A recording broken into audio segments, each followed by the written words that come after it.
Sir ఈ semi conductor తయారీ యూనిట్ల మీద ఒకటి, రెండోది ఈ క్లౌడ్ టెక్నాలజీకి సంబంధించి ఏవైతే కంపెనీలు ఉంటాయో వాటికి 2047 వరకు నో ట్యాక్స్ అంటూ ఒక అనౌన్స్మెంట్ చేశారు సార్. ఎందుకంటే మనకు విశాఖపట్నంలో గూగుల్ డేటా సెంటర్ వస్తుంది, అలాగే భవిష్యత్తులో చాలా డేటా సెంటర్లు రాబోతున్నాయి. దీని ఇంపాక్ట్ ఎంతవరకు ఉంటుంది సార్? ఇప్పుడు ప్రపంచం అంతా కూడా ఆర్టిఫిషియల్ ఇంటెలిజెన్స్, కృత్రిమ మేధన గురించి మాట్లాడుతున్నాం. అది బాగా సక్సెస్ కావాలని చెప్పంటే అపారమైనటువంటి డేటాని మనం స్టోర్ చేయగలగాలి, క్లౌడ్ స్టోరేజ్.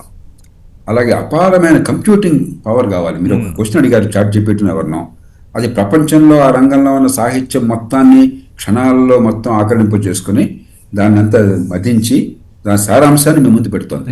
ఈ మొత్తానికి కంప్యూటింగ్ పవర్ కావాలి. దీనికోసం ఆ డేటా సెంటర్లు కావాలి. అవి చాలా క్యాపిటల్ ఇంటెన్సివ్, పెట్టుబడి ఎక్కువ అవసరం అవుతుంది, విద్యుత్ అవసరం అవుతుంది, నీళ్ళు అవసరం అవుతాయి.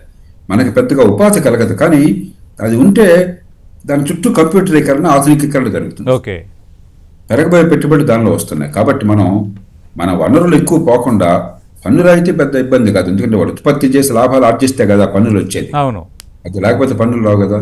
కానీ మిగతా విషయాల్లో కొంచెం మనం జాగ్రత్త ఉండాలి. మన ఉదాహరణకి అతిగా రాయితీలు ఇచ్చి విద్యుత్ కానీ నీళ్లు కానీ అన్ని ఫ్రీగా ఇచ్చేసామని చెప్పి అనుకోండి, క్రమక్రమంగా మన వనరులు దెబ్బతిపోవచ్చు. కాబట్టి సరైన రీతిలో కొన్ని ప్రోత్సాహకాలు కావాలి. ఆ ఉద్దేశంతోనే కేవలం ఆదాయ పన్ను విషయంలో ప్రోత్సాహకాన్ని ప్రకటించారు. పెద్ద ఎత్తున పెట్టుబడి కావాలని చెప్పి. సార్, ఈ బయోఫార్మా ఆయుర్వేదానికి సంబంధించి ఎక్కువ ప్రస్తావన తెచ్చారు సార్. ఆయుర్వేద పరిశోధనకు సంబంధించి ఈ సంవత్సరం పెద్దపీట వేయబోతున్నాము.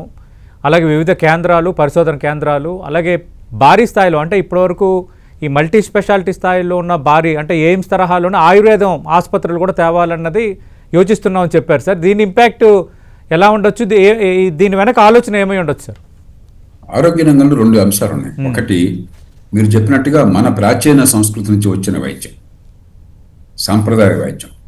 కాలక్రమేణా ఏమవుతుందంటే అన్నిటికీ ఆధునిక వైద్యం పరిష్కారం కాదు. యోగాలో కానీ, సాంప్రదాయ వైద్యంలో కానీ, మూలికల్లో కానీ కొన్ని ఉన్నాయని చెప్పన్నది ప్రపంచంలో భావం పెరుగుతుంది. కానీ మన సమస్య ఏమిటి? దాన్ని మనం ఆధునికీకరించాల. మా పూర్వీకులు చెప్పారు, మా తాతల ఫలానా మూలికలు వేసుకున్నారు, మీరు కూడా తాగంటే కషాయం అంటున్నాం. కానీ కొన్ని చైనా లాంటి దేశాలు ఏం చేస్తున్నాయి, వాళ్ళ సంస్కృతిలోంచి వచ్చినటువంటి ఈ వైద్యాన్ని ఆధునికీకరించి ప్రపంచాన్ని వ్యాలిడేషన్ అంటాం, అంగీకరించేట్ చేసిన. ఉదాహరణకి 2015లో చైనా నుంచి టూయూ అనే మహిళకి నోబెల్ ప్రైజ్ వచ్చింది. ఎందుకు?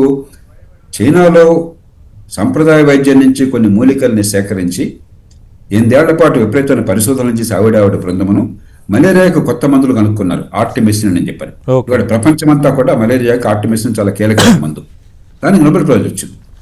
ఆ చైనా వాళ్ళ సంస్కృతి మూలాల నుంచి వచ్చింది, వాళ్ళ సంప్రదాయ వైద్యం. కానీ సంప్రదాయంగా ఆపల, దాన్ని ఆధునికీకరించారు. మనం ఆ పని చేయాలి ఈవేళ. అందుకని మీరు గమనిస్తే జామ్నగర్లో ఇప్పటికే WHO సెంటర్ ఉంటుంది ఆయుర్వేదం వగేరాకి. దాన్ని మరి ఆధునికీకరిస్తాము, పరిశోధనలు పెంచుతామని చెప్పంటున్నారు. కాబట్టి ఒకటి ఆధునికీకరించాలి. రెండోది, మన దేశంలో మన అదృష్టం కొద్దీ ఆధునిక వైద్యంలో మనం చాలా పేద దేశం అయినా కూడా, వైద్య రంగంలో చాలా ఇబ్బందులు ఉన్నా కూడా అద్భుతమైన నిపుణులు విదేశాలకు పోయి అక్కడి నుంచి నైపుణ్యాన్ని తీసుకొచ్చి ఈ దేశంలో పెట్టుబడులు పెట్టి అత్యున్నత ప్రమాణాల వైద్యాన్ని అతి తక్కువ ఖర్చుతో అందించగలుగుతున్నారు. మూత్రపిండాల మార్పిడి కావచ్చు, గుండెకి శస్త్రచికిత్స కావచ్చు, కర్నరీ బైపాస్ అంటాం, లేకపోతే మోకాళ్ళ మార్పిడి కావచ్చు, నీ ట్రాన్స్ప్లాంటేషన్ కావచ్చు, మరెన్నో వ్యాధులకి చికిత్సలు ఖరీదైన వైద్యం అతి తక్కువ ఖరీదు ప్రపంచంలో. మన దేశానికి ఎక్కువ ఖరీదు అనిపించవచ్చు, పేద దేశం కాబట్టి.